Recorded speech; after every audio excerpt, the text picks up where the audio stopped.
तो दोस्तों नमस्कार, मैं अखिलेश कुमार आपका स्वागत करता हूं मार्गदर्शन इंस्टीट्यूट की ऑनलाइन क्लासेस में। आप लोग कैसे हैं? आप लोग स्वस्थ होंगे और मस्त होंगे। आइए हम जानकारी देने वाले हैं एएलपी। एएलपी की जानकारी ये है कि इसमें सिलेबस सिलेबस में कौन क्या क्या सिलेबस में आएगा और क्या कौन कौन से चैप्टर रहेंगे। हमें आपको एक इम्पॉर्टेंट बात और बता दें कि जो आरआरबी रेलवे है ये टीसीएस से कुछ भर्तियां और कराना चाहता है। लगभग में कुछ पोस्ट हैं, 15,000 लगभग कुछ पोस्ट हैं और कराना टीसीएस के माध्यम से कराने के लिए पोस्ट और बाकी है, तो हम जानकारी बाद में दे देंगे। पहले हम सिलेबस के बारे में जानकारी दे रहे हैं।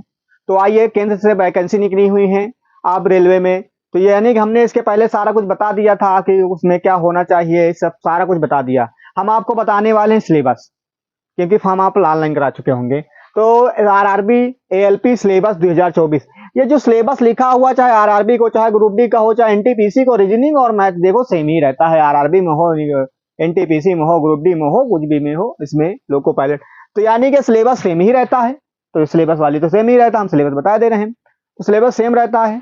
तो साइंस जीके भी वैसे सेम रहती है, साइंस का कुछ बदला हुआ रहता है, तो उसमें हम बता रहे हैं आपको। पहले मैथमेटिक्स क्या बताने वाले हैं? मैथमेटिक्स, सबसे पहले मैथ की जानकारी देने वाले हैं।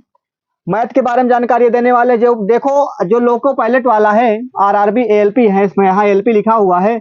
जो पार्ट ए मतलब यानी कि सीबीटी 1 सीबीटी 2 दोनों में सेम सिलेबस है, मैथ का और रीजनिंग का, ठीक है, दोनों सेम है। तो यानी कि सबसे पहले इसमें क्या है? संख्या पद्धति, फिर क्या है?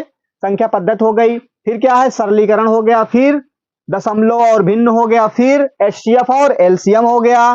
दूसरा अगला चैप्टर अनुपात और समानुपात हो गया, फिर प्रतिशतता हो गई और लाभ और हानि हो गया, फिर बीज गणित हो गया, साधारण ब्याज हो गया। इधर आ जाइए, ज्यामिति हो गया, त्रिकोणमिति हो गई, औसत हो गया है, समय और कार्य, समय और दूरी, सांख्यिकी जिसका बोला था स्टैटिक्स, नल एवं टंकी, वर्गमूल, आयु, बहुपद और समीकरण, डीआई जो डाटा इंटीग्रेंस मतलब जो चार्ट द्वारा बन के आ जाता है क्वेश्चन, वही है डीआई। क्षेत्रमिति, मेंसुरेशन, विविध। तो ये जो मैथ के चैप्टर एक एक दो दो क्वेश्चन करके आपके पूरा क्वेश्चन बनेंगे। तो हमने क्वेश्चन कितने आने हमने पहले ही बता दिया वीडियो में, ठीक है, आप देख लेना। तो ये मैथ का सिलेबस है, तो ये मैथ वाला बता दिया गया, ठीक है। आरआरबी हो, आरआरबी में चाहे लोको पायलट, चाहे एनटीपीसी, चाहे ग्रुप डी का, या मैथ का सिलेबस सेम ही है। तो आप देख लीजिए इसको, सही से ये हो गया। अब आ जाइए रीजनिंग के। आइए दोस्तों, रीजनिंग के बारे में बता रहे हैं। रीजनिंग में क्या है? रीजनिंग में क्या सबसे क्या है सिलेबस में? 1 और 1।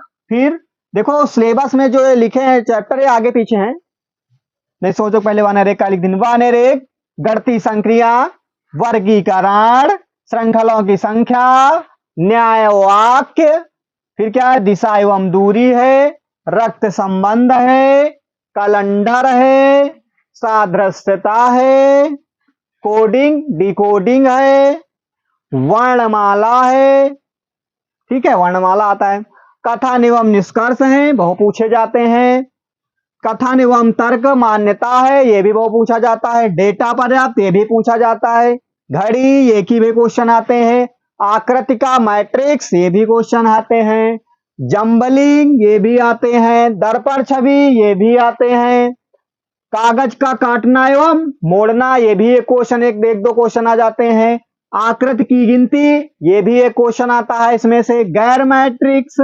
गैर मौखिक श्रृंखला, ये भी आते हैं, अशाब्दिक वर्गीकरण, ये भी आते हैं, सन्निहित आकृति, ये भी, आकृतियों को गिनना, ये भी। तो ये हो गया हमारा रीजनिंग का डाटा। देखो ये इंपॉर्टेंट चैप्टर लिखे गए हैं, कोई छूट जाए तो इससे कोई बात नहीं, लेकिन इतने ही चैप्टर हमारे, चाहे आरआरबी में हो, आरआरबी ग्रुप डी में हो, चाहे एनटीपीसी में हो, किसी में हो, तो रीजनिंग का जो सिलेबस है यही रहता है। तो ये आपको जरूर पढ़ना है। लगभग मैथ और रीजनिंग का आप देखा होगा कि जितनी रीजनिंग के सारे चैप्टर है, मैथ में लगभग सारे चैप्टर हैं, तो यानी कि कुल मिला के हमको सारे चैप्टर पढ़ना है। तो जो आरआरबी जो लोको पहले एलपी की क्लासें, जो एनटीपीसी ग्रुप डी के सिलेबस वही है। तो ये जो क्लासें आपको चलेंगी 25 फरवरी से आपकी क्लासें चल जाएंगी। तो आपको इसी चैनल पर 25 फरवरी से आपको क्लासें मिलना शुरू हो जाएंगी। 25 फरवरी 2024 से क्लासें आपको मिलना शुरू हो जाएंगी। सिलेबस बता दिया गया है, एग्जाम पैटर्न भी बता दिया गया है, सारा कुछ बता दिया है। हमने रीजनिंग बता दिया है। अब आप चाहे तो इसका स्क्रीनशॉट कर सकते हैं, तो हम इनको हटाकर दूसरा सिलेबस अभी और लिख देना, रीजनिंग और जीएस वगैरह के साइंस वगैरह का। आइए अब बताते हैं general knowledge science. General knowledge science है बेसिक साइंस एंड इंजीनियरिंग वाला है, दो अभी बाकी है इसका, हमें दो सिलेबस में बताना बाकी है। तो ये जनरल नॉलेज एंड साइंस दोनों बता दे रहे हैं इसमें। इसमें देखो साइंस एंड टेक्नोलॉजी है, क्या क्या है, साइंस एंड टेक्नोलॉजी है। दूसरा स्पोर्ट एंड कल्चर, खेल से संबंधित यानी क्या आएंगे। पर्सनालिटी, ठीक है पर्सनालिटी हो गई। इकोनॉमिक्स अर्थशास्त्र, जियोग्राफी भूगोल, इंडियन पॉलिटी और इंडियन स्टोरी, ये दोनों हो गए। इसमें ये हो गया ना इतना। और ये फिजिक्स और केमिस्ट्री और बायोलॉजी, ये जो तीन सब्जेक्ट लिखे हुए हैं इसमें सामान्य ज्ञान की तरह यानी कि नॉर्मल क्वेश्चन पूछे जाएंगे, इसमें लिखा हुआ है जनरल नॉलेज में, ये हो गया। तो यानी कि इसमें आप समझ गए होंगे, पूरा हम बता दिए जनरल नॉलेज साइंस, ये हो गया। उसके बाद लिखा है बेसिक साइंस एंड इंजीनियरिंग यानी कि सीबीटी पार्ट 2 के बारे में। इसमें क्या है, इंजीनियरिंग ड्राइंग है, unit measurements, mass weight and density, ठीक है ये हो गया। वर्क पावर एंड एनर्जी हो गया, वर्क पावर एंड एनर्जी, ये जो चैप्टर हम पढ़ रहे हैं ये आप इंटर में पढ़ चुके हैं, ठीक। स्पीड एंड वेलोसिटी, ये वही पढ़ चुके हैं इंटर में। हीट एंड टेम्परेचर, ये भी इंटर में पढ़े हुए हैं। बेसिक इलेक्ट्रिसिटी, ये भी पढ़े हुए हैं। लेट्स एंड सिंपल मैकेनिक, ये नहीं पढ़े होंगे। Occupation safety and health, environment, education, ये हो गया। आईटी और लिटरेसी ईटीसी, ये हो गए क्वेश्चन, मतलब ये हो गया सिलेबस इसका। ये सीबीटी 2 पार्ट ए का है, इसमें लिखा सीबीटी 1 और सीबीटी 2 पार्ट ए, तो यानी कि सीबीटी 1 पार्ट ये केवल सीबीटी 2 पार्ट ए का है। और जो हमने बताया था कि जो आप जिस ट्रेड से होंगे उसी ट्रेड के क्वेश्चन पूछे जाएंगे, तो वो बाद के सिलेबस वो बाकी है, तो आपको जानकारी हम पहले बता दे रहे हैं कि वो आपको पता रहेगा जब वहां पूछा जाएगा आप किस ट्रेड से हैं। तो यानी कि इसमें जो हमने सिलेबस बता दिया है आपको, हमने बताया है कि इसमें कोई पेड चार्ज नहीं लिया जाएगा। 25/2/2024, 25/2/2024 से आपकी क्लासें चालू हो जाएंगी, कोई पेड चार्ज नहीं रहेगा।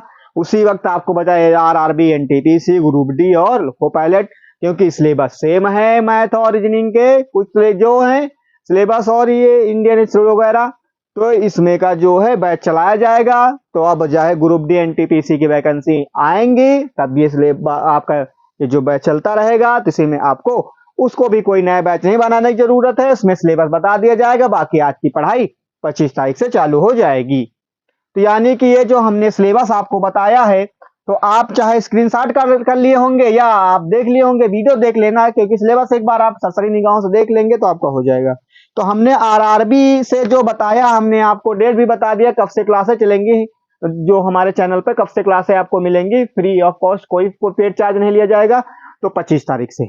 तो जो हमने आज जानकारी दी, हमारे द्वारा जो जानकारी दी गई है, अगर अच्छी लगे तो वीडियो को लाइक कर दिया करें, चैनल को सब्सक्राइब कर दें और अपने दोस्तों को शेयर करना ना भूलें, क्योंकि एएलपी के बारे में आप पहले भी देख चुके, ऑनलाइन करा चुके, कितनी पोस्टें हैं, कैसे क्या है, आप सब कुछ देख चुके, फॉर्म ऑनलाइन हो चुका होगा, तो आपकी पढ़ाई स्टार्ट हो जाएगी। तो हम आज जो जानकारी दी हम आज यहीं तक की रखते हैं, अब आगे की जो जानकारी होती रहेगी तो हम आपको देते रहेंगे। तो धन्यवाद।